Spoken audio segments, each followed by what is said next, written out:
मेरे एक वकील दोस्त हैं, सुप्रीम कोर्ट में प्रैक्टिस करते हैं। मैंने उनसे पूछा कि भारत में ब्रिटेन की महारानी आए और उसको बिना वीजा के भारत में घुसने की परमिशन मिले, इस बात की कोई लीगल वैलिडिटी है क्या?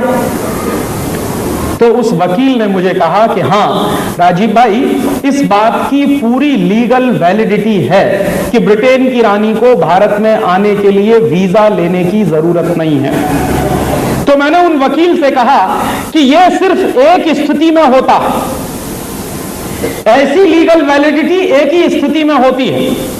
और वो स्थिति क्या होती है कि मान लीजिए आप जब हिंदुस्तान से अमेरिका जाएं या इंग्लैंड जाएं या फ्रांस जाएं या किसी भी देश में जाएं और वापस अपने देश में लौटें, तो आपको वीजा नहीं पूछा जाएगा, आपका पासपोर्ट भी चेक नहीं किया। क्यों?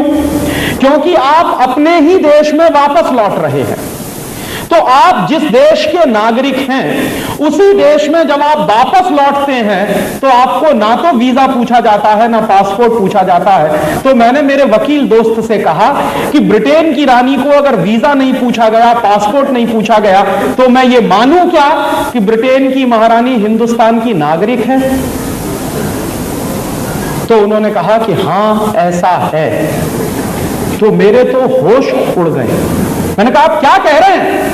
उन्होंने कहा मैं बिल्कुल ठीक कह रहा हूं। तो मैंने कहा कि अगर ब्रिटेन की महारानी हिंदुस्तान की नागरिक है और इस बात की लीगल वैलिडिटी है, तो हमारी आजादी का मतलब क्या है?